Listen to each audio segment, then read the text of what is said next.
Railway திட்டங்களுக்கு நிதி ஒதுக்குவது தொடர்பாக மத்திய அமைச்சருக்கு முதலமைச்சர் மு.க.ஸ்டாலின் கடிதம் ஒன்றை எழுதியுள்ளார்.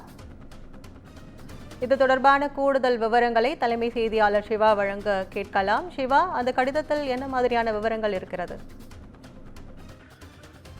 கற்பகம், தமிழகத்திற்கு தேவையான ரயில்வே திட்டங்களுக்கு உரிய நிதி ஒதுக்கப்படுவதை உறுதி செய்திட வேண்டும் என்று தமிழ்நாடு முதலமைச்சர் மு.க.ஸ்டாலின் மத்திய ரயில்வே துறை அமைச்சர் அஸ்வினி வைஷ்ணவுக்கு தற்போது ஒரு கடிதம் எழுதியிருக்கிறார். இந்த கடிதத்தின் மூலமாக ஏற்கனவே 2024-25 நிதியாண்டுக்கான ரயில்வே பட்ஜெட்டில் வழக்கத்திற்கு விட குறைவான நிதி ஒதுக்கீடு தான் நடந்திருக்கிறது என்று அவர் குற்றம் சாட்டியிருக்கிறார். குறிப்பாக கணக்கு தலைப்பு 11 புதிய பாதைகள் என்பதற்கு கீழ் இடைக்கால ஒதுக்கீடாக 976 கோடி ரூபாய் ஒதுக்கப்பட்டிருந்த நிலையில இந்த பட்ஜெட்டில் வெறும் 300 கோடி ரூபாய் தான் ஒதுக்கப்பட்டிருக்கிறது என்றும், அதே போல கணக்கு 15 இரட்டை பாதைகள் என்பதன் இடைக்கால ஒதுக்கீடாக 2214 கோடி ரூபாய் ஒதுக்கப்பட வேண்டிய நிலையில இந்த பட்ஜெட்டில் வெறும் 1928 கோடி ரூபாய் தான் ஒதுக்கப்பட்டிருக்கிறது என்று அவர் குறிப்பிட்டிருக்கிறார். அதோடு மட்டுமல்லாமல் புதிய வழித்தட திட்டங்களுக்கான ஒதுக்கீட்டில் சுமார் 674 கோடி ரூபாய்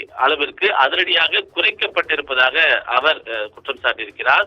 தமிழ்நாட்டில் நடைபெற்று வரக்கூடிய பல முக்கிய திட்டங்களுடைய முன்னேற்றம் இதன் மூலமாக கடுமையாக பாதிக்கப்பட்டிருக்கிறது என்று அவர் குறிப்பிட்டிருக்கிறார். அந்த அடிப்படையில தமிழ்நாட்டில் ரயில்வே திட்டங்களாக இருக்கக்கூடிய திண்டிவனம், செஞ்சி, திருவண்ணாமலை, அதே போல திண்டிவனம், நகரி, அத்திப்பட்டு, புதூர், ஈரோடு, பழனி, அதே போல சென்னை, கடலூர், மகாபலிபுரம் உள்ளிட்ட 7 முக்கிய திட்டங்கள் இந்த குறைவான நிதி ஒதுக்கீட்டின் மூலமாக பாதிக்கப்படக்கூடிய சூழல் ஏற்பட்டிருக்கிறது என்றும் அவர் குறிப்பிட்டிருக்கிறார்.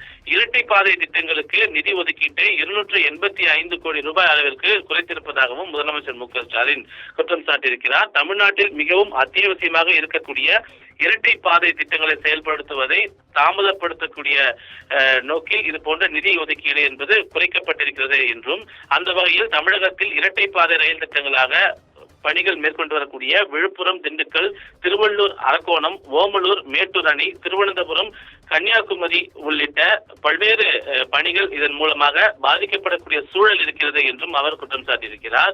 சென்னை மற்றும் அதன் சுற்றுப்புற பகுதிகள் தொடர்பாக தெற்கு ரயில்வேயில் நிலுவையில் இருக்கக்கூடிய பல்வேறு முக்கிய பிரச்சனைகள் எடுத்துரைப்பதற்காக ஏற்கனவே கிளாம்பாக்கம் பேருந்து நிலையம், மின்சார பேருந்து சேவைகள், பெருந்திறன் துரித ரயில் போக்குவரத்து திட்டத்தை மாநில அரசிடம் ஒப்படைப்பது போன்ற பல்வேறு பணிகள் எவ்வித தாமதமும் இன்றி விரைவுபடுத்திட வேண்டும் என்றும் இந்த கடிதத்தின் மூலமாக அவர் கேட்டுக் கொண்டிருக்கிறார். எனவே தமிழ்நாட்டில் புதிய வழித்தடங்கள், அதே போல இருவழிப்பாதை மற்றும் வாடிக்கையாளர்களுக்கான வசதி தொடர்பான திட்டங்களுக்கு போதுமான அளவிற்கு நிதி ஒதுக்கப்படுவதை மத்திய அரசு உறுதி செய்திட வேண்டும் என்றும் மத்திய ரயில்வே துறை அமைச்சர் அஸ்வினி வைஷ்ணவ் இந்த விவகாரத்தில் தனிப்பட்ட முறையில் தலையிட்டு இதற்கு ஒரு உரிய தீர்வினை காண வேண்டும் என்றும் இந்த கடிதத்தில் தமிழ்நாடு முதலமைச்சர் மு.க.ஸ்டாலின் குறிப்பிட்டிருக்கின்றார். கற்பகம்,